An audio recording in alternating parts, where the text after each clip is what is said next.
ओम दुर्गे नमः। शिवत्व को शमंता की शमंत की। आज का प्रसंग है राजा इंद्र की कथा है। राजा इंद्र बहुत तपस्वी थे और उन्होंने जगन्नाथपुरी की स्थापना करवाई ब्रह्मा जी से। इंद्र राजा ब्रह्मा जी के पास गए ब्रह्मलोक और फिर वापस आए। राजा महान तपस्वी थे, तभी तो ब्रह्मा जी तक पहुँचे और वापस आए। बहुत सुंदर कथा है, अद्भुत कथा है। नील माधव भगवान श्री कृष्ण भगवान विष्णु की ही उस मूर्ति का नाम था जो जगन्नाथ के रूप में पुरी में स्थापित एवं पूजित है। पहले इस मूर्ति को नीलमाधव के रूप में जाना जाता था। इस मूर्ति को विश्वासु नामक के एक वनवासी राजा के पास थी। नीलमाधव पहाड़ी पर विराजमान थे और नीलमाधव की पूजा विश्वासु किया करते थे। द्वापर के बाद भगवान श्री कृष्ण पुरी में निवास करने लगे और बन गए जग के नाथ अर्थात जगन्नाथ स्वामी, जगन्नाथ भगवान। मालवा प्रदेश में इंदु नाम के एक राजा थे। राजा के पिता का नाम भारत था और माता का नाम सुमति था। राजा भगवान विष्णु के परम भक्त थे। एक रात भगवान विष्णु ने राजा इंद्र को सपने में दर्शन दिए और भगवान विष्णु ने राजा से कहा, नीलांचल पर्वत की एक गुफा में मेरी एक मूर्ति है। उस मूर्ति को नीलमाधव कहते हैं। राजा तुम एक मंदिर बनवा कर उसमें मेरी मूर्ति को स्थापित कर दो नीलमाधव को। इसे सपने के बाद राजा इंद्र ने तपस्या की, तप किया तो हनुमान जी प्रकट होकर राजा को मंदिर का स्थान बताया और मंदिर के स्वरूप के बारे में बताया और राजा से कहा, राजन तुम पहले मंदिर बनवाना प्रारंभ कर दो, मैं तुम्हारी सहायता करूँगा। राजा ने पहले समुद्र के किनारे पर मंदिर बनवाया। मंदिर बनाते समय कई मुश्किलों का सामना करना पड़ा, लेकिन हनुमान जी थे तो हनुमान जी ने मदद की, सहायता की। मंदिर बनवाने के बाद भगवान विष्णु ने फिर राजा इंद्र को स्वप्न में दर्शन दिए और कहा, तुम मेरे पवित्र नीलमाधव विग्रह को ढूंढो और उसकी मंदिर में स्थापना करवाओ।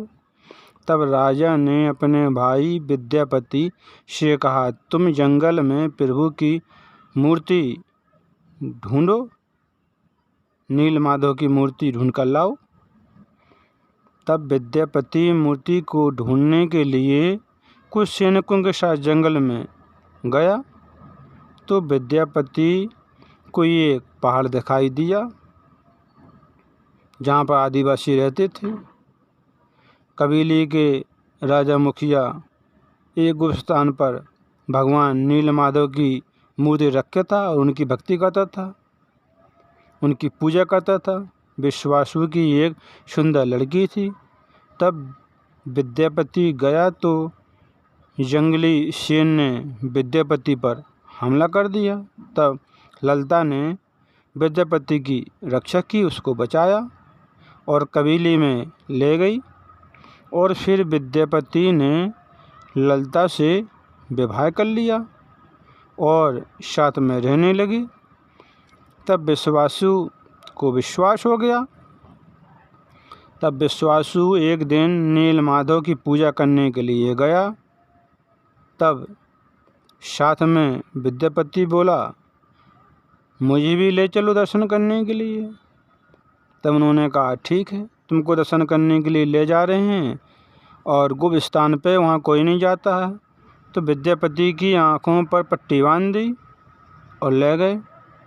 लेकिन विद्यापति चला गया और जब गया वहाँ पे तो कुछ राई के दाने ले गया, छोड़ता गया, चिन्हारी बनाता गया कि रास्ता कि इधर इधर है।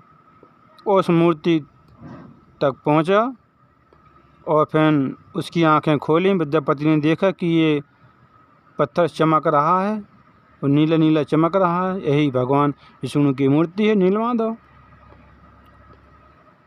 जो विश्वासी थे, आदिवासी, उनकी पूजा करते थे, उनको भगवान मानते थे। लेकिन विद्यापति ने प्रणाम किया और बाद में आया रात्रि में, सोचने लगा कि उस मूर्ति को मैं चुरा के ले जाऊं। और फिर दूसरे दिन अकेले में रात्रि में गया और मूर्ति को चुराने लगा। तब उसकी पत्नी ललिता उसके सामने आ गई और बोले, स्वामी ये क्या कर रहे तुम हमारे भगवान को चुरा लेके जा रहे। इस बात से तो हमारे पिता बहुत दुखी होंगे, तुम क्यों इन्हें ले जा रहे हो यहाँ से। पत्नी ने कहा, मैं तुम्हारी पत्नी हूँ, तुम यहाँ से मत ले जाओ नीलगिरी माधव को। लेकिन विद्यापति बोला, मैं नील माधव को यहाँ से ले जा रहा हूँ, मुझे राजा ने भेजा था कि जाओ मूर्ति लेके आओ। तो ललिता बोली, हमारे पिताश्री विश्वासु से तो मांग लेते, उनसे कहते तुम चुरा के क्यों ले जा रहे हो। लेकिन वो नहीं माना, चुरा के ले जाने लगा। तब ललिता बोली, मैं तुमको मना नहीं कर सकती क्योंकि तुम मेरे पति हो, ले जाओ। तब विश्वासु को पता चला, जब पूजा करने गया तो मूर्ति नहीं मिली वहाँ पे भगवान नील माधव की, तो बहुत दुखी हुआ, रोने लगा। और पता चला कि विद्यापति मूर्ति को ले गया और मेरी पुत्री ने रोका नहीं, मना नहीं किया। तब उससे बहुत दुख हुआ और क्रोध आया और अपनी पुत्री ललिता को उसने घर से निकाल दिया। तब ललिता जाके जंगल में कुटिया बना के रहने लगी और विद्यापति राजा इंद्रदम्न के पास गया और कहा, राजन ये है मूर्ति नीलमाधव की। राजा बहुत खुश हुए। तब भगवान बहुत दुखी हुए कि मेरे भक्त के यहाँ से तुम मेरी मूर्ति लेके आए, उनसे पूछा तक नहीं, ना ही उनसे मूर्ति को मांगा। तब भगवान बहुत दुखी हुए। फिर राजा को स्वप्न दिया भगवान विष्णु ने इंद्रदम्न राजा को कि तुम अब मूर्ति को बनवाओ, समुद्र में एक टुकड़ा आएगा तैरता हुआ, उस टुकड़ा को तुम ले जाकर शिल्पकारों द्वारा इससे मूर्ति बनवाओ। तब राजा के साथ सैन्य गए समुद्र किनारे, तो उस शिला को देखा तो तैरती हुई आ रही थी समुद्र में। शिला पास पे आ गई तो सभी सैनिकों ने उठाने की कोशिश की कि उठाओ, लेकिन वह शिला नहीं उठी। तब राजा को बहुत दुख हुआ कि छोटी सी शिला नहीं उठ रही इतने सैनिकों से। तब राजा वापस घर आ गया और सो गया दुखी होके। तब स्वप्न में भगवान ने दर्शन दिए कि तुम जहाँ से मूर्ति चुरा के लाए विश्वासु से, उसके पास जाओ, उसके बुला के लाओ, तब वो साथ में उठाएगा, तभी ये शिला उठेगी, क्योंकि वो हमारा परम भक्त था। तुमने हमारे भक्त को दुख दिया है।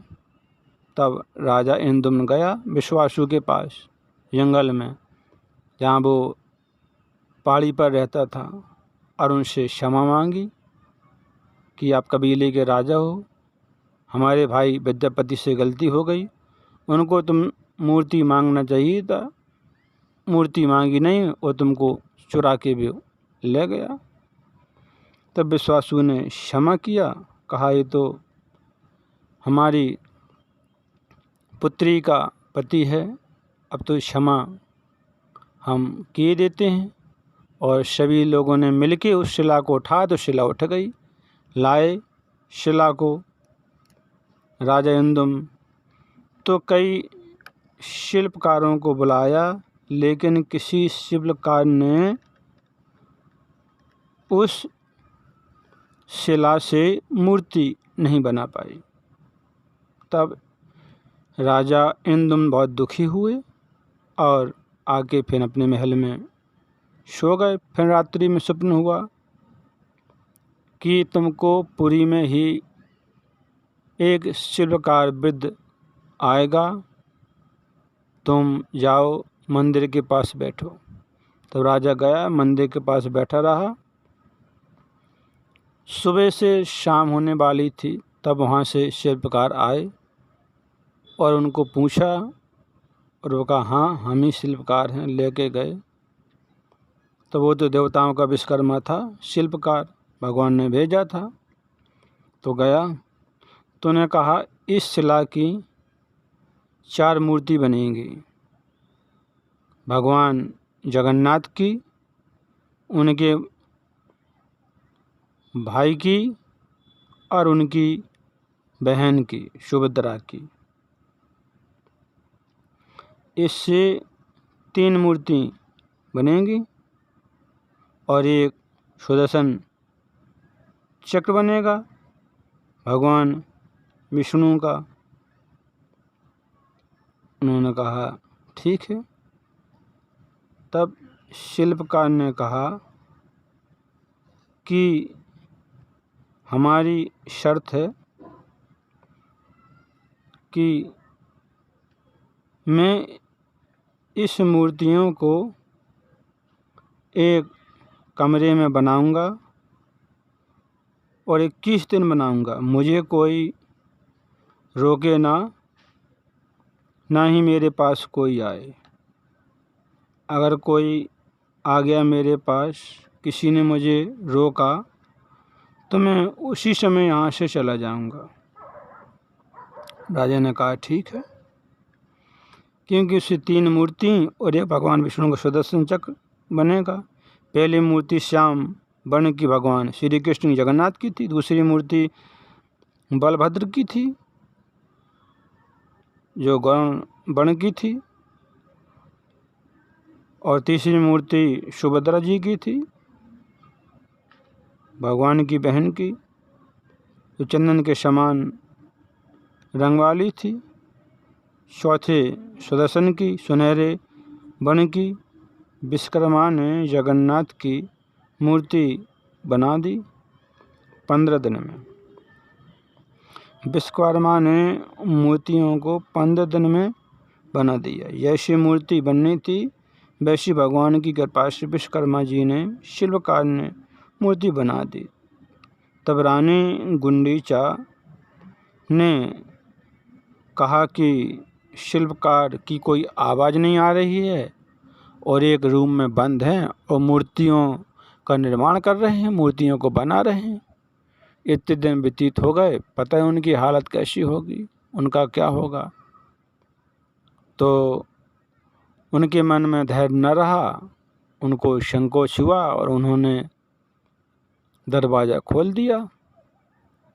कहा शिल्पकार शिल्पकार, आवाज़ मारी, दरवाज़ा खोल दिया तो शिल्पकार अदृश्य हो गए थे, चले गए थे।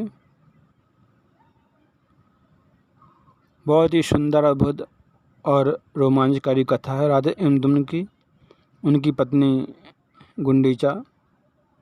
बहुत सुंदर अद्भुत कथा है। काम करते रहो, मैया का नाम जपते रहो, शक्तों को शमतक शमतक शमतक।